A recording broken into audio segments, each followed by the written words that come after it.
अपने जीवन साथी से बिछड़ जाते हैं तलाक या मृत्यु की वजह से, तो आप पाएंगे कि उनकी स्मृतियां आपके भीतर और भी गहराई से उभरने लगती हैं। खासकर जब मृत्यु होती है तो आपके शरीर की हर कोशिका में उनकी स्मृतियां जागने लगती हैं।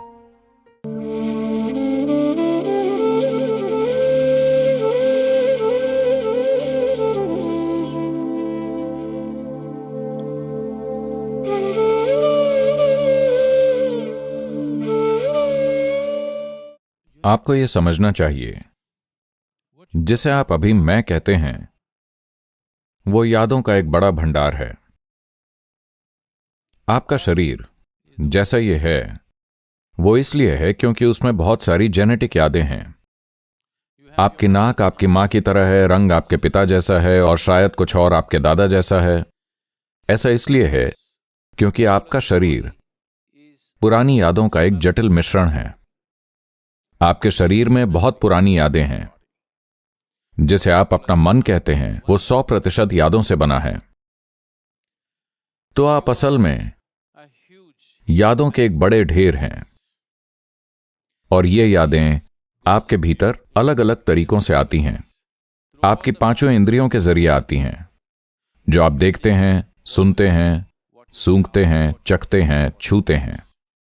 यादों को लेने के इन 5 तरीकों में से जो आप देखते हैं और जो आप छूते हैं वो सबसे गहरी यादें बनाते हैं। खासकर जो आप छूते हैं वो आपके सिस्टम में एक गहरी छाप छोड़ता है।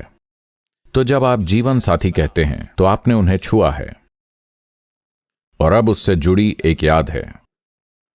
और अब तलाक मतलब एक तरह से आप उस स्मृति को मिटाना चाह रहे हैं और यह आसान नहीं होने वाला, कई कारणों से। लेकिन साथ ही यह निर्णय कि आप तलाक लेने जा रहे हैं यह दिखाता है कि किसी तरह आप उस याद को मिटा देना चाहते हैं। शायद पूरी तरह से मिटाना नहीं चाहते, लेकिन जो आपका जीवन साथी था, जो कई मायनों में आपके जीवन का एक हिस्सा था, वो धीरे धीरे किसी भी वजह से ऐसा बोझ लगने लगा है जिसे आप अब उठाना नहीं चाहते। तो आप वो बोझ उतारना चाहते हैं, लेकिन आप पाते हैं कि ये बोझ ऐसा नहीं है जिसे आप अपनी मर्जी से उतार सकते हैं। ये बोझ मजबूरन आपसे चिपका हुआ है। और जब कोई चीज आपसे चिपकी होती है और आप उसे हटाने की कोशिश करते हैं तो दर्द होगा ही। देखें, क्या आप अपनी मां को अलग कर सकते हैं अपने सिस्टम से? आप पाएंगे कि यह असंभव है। उसी तरह आपके जीवन साथी से जुड़ी यादें आपके भीतर बन चुकी हैं, जिन्हें आप बस यूं ही नहीं मिटा सकते। और अगर आप ऐसा करते हैं, चाहे मानसिक और भावनात्मक रूप से आप इसके लिए सक्षम हो, तो भी आप देखेंगे कि आपका पूरा सिस्टम एक तरह की पीड़ा से गुजरेगा। भले ही मानसिक और भावनात्मक रूप से आप इसे संभालने के लिए संतुलित हों, फिर भी आपका सिस्टम एक खास प्रक्रिया से गुजरेगा। आप देखेंगे कि खासकर जब आप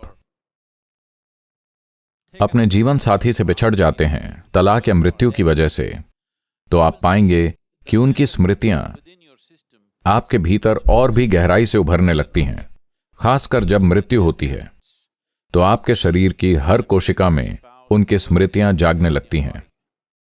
अगर दोनों लंबे समय तक साथ रहे हों, यह सिर्फ एक मानसिक या भावनात्मक प्रक्रिया नहीं है, यह एक भौतिक प्रक्रिया भी है।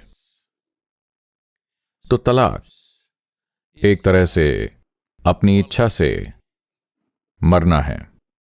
आपने उसे खत्म करने का निर्णय ले लिया है, जो एक तरह से आपका एक हिस्सा है।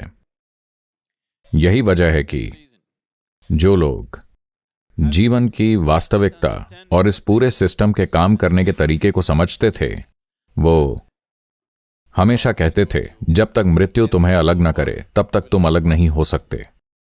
क्योंकि शरीर में इसकी एक भौतिक स्मृति होती है और शरीर मन जैसा नहीं है। मन सोचकर पलट सकता है, लेकिन शरीर ऐसा नहीं कर सकता। आप जितनी ज्यादा यादें इसमें जोड़ते हैं ये उतना ही भ्रमित हो जाता है। तो शरीर एक तरह की स्मृति को बेहतर तरीके से संभाल सकता है।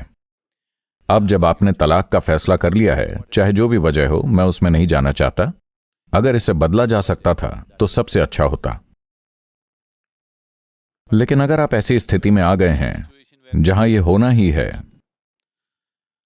तो आपको यह समझना चाहिए कि तलाक का मतलब है आपने खुद के एक हिस्से को खत्म करने का फैसला कर लिया है, क्योंकि जिसे आप मैं कहते हैं वो बस यादों का एक भंडार है।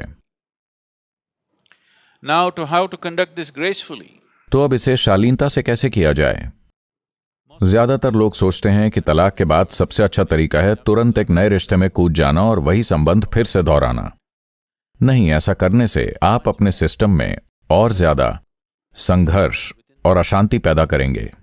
यह बेहद जरूरी है कि शरीर को पर्याप्त समय मिले यादों को खत्म करने के लिए।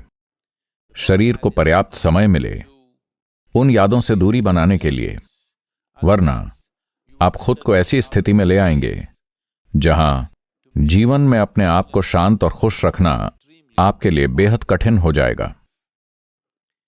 तो इस प्रक्रिया को शालीनता और अच्छे से पूरा करना उतना ही जरूरी है जितना कि जीवन के हर पहलू को शालीनता और अच्छे से जीना। अब दो लोग जिन्होंने अपनी भावनाएं, शरीर, संवेदनाएं और रहने की जगह साझा की हों, उन्हें अलग करना, क्योंकि दोनों की यादें कई तरह से आपस में जुड़ गई हैं, इसे अलग करना एक तरह से खुद को तोड़ने जैसा है।